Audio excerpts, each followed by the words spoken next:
What is going on, ladies and gentlemen? This is Stardust here, and welcome back to another Marvel's Avengers video. Now, right off the bat, we have Keanu Rubin on Twitter, who was a former writer, worked for Nix's, obviously working on greener pastures with PlayStation, did respond, my apologies, to someone who was talking about Nick Fury within Marvel's Avengers and his backstory as well. And Keanu said, pretty sure someone told me during development that the actual future Nick Fury died during the initial Kree attacks, which is why future Monica would enlist the aid of our Nick Fury in the first place. It's been years ago by now, and I could be wrong, but hey, food for thought. And it makes a lot of sense when it comes to the narrative, and of course if anyone is going to know, it would be a former writer of the game. However, this has potentially been debunked by CD Nikki, who works on branding within Marvel's Avengers, responding to a Reddit post talking about Keanu's tweets by saying Keanu is great, but please remember that he was part of Nix's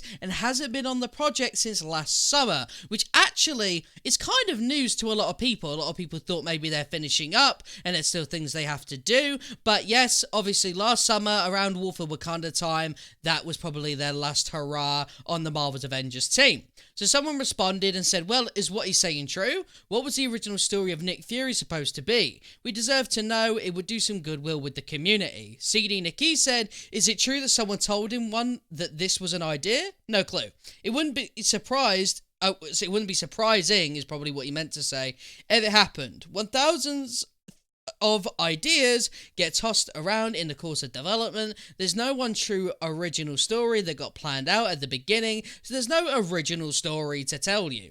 There's the one real story that went in the build, and there's, however, many discarded ideas that fell by the wayside along the way. Now, what that seems like to me, just on my own personal opinion, is that they actually don't really have a very good reason for it, and it was one of them instances where they decided to chuck story out of the window just to improve gameplay a little bit and the overall world of Marvel's Avengers. And I've got to be honest, sometimes I understand it, but for a game that is obviously, and people themselves have said, look, we can't do MODOK, we can't do Crossbones, whatever, because narratively bringing them back wouldn't make a lot of sense.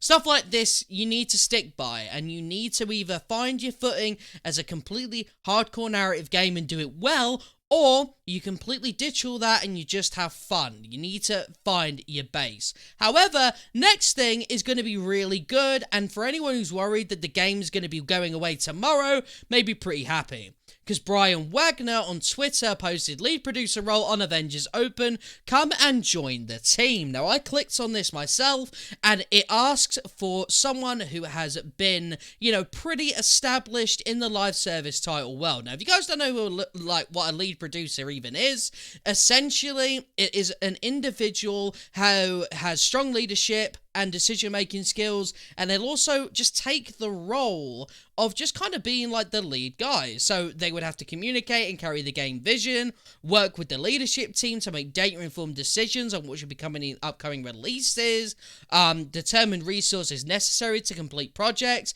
and then oversee, coordinate, track, and manage the activities of the team to ensure that project goals are completed on time and upheld high standards of quality. So they are basically like, kind of like the boss who, runs the stuff, right? Kind of keeps everything organized, kind of tells the team, hey, we should do this, we should do that. Now, ladies and gentlemen, let me ask you a question. Do you believe that a game is going anywhere if they are looking for someone like that? Now, I know it's not exactly Crystal Dynamics' choice, it's more Square Enix's from what I can gather by the relationship, but that still means something, and it could still be a great indicator that Marvel's Avengers is not going anywhere. And obviously I didn't apply, so don't worry about that one. I won't be trying to, guide the way for Marvel's Avengers. But thank you guys for watching this video. Let me know what you think along the way. I do apologize if some of the words I said were wrong or they come out weird.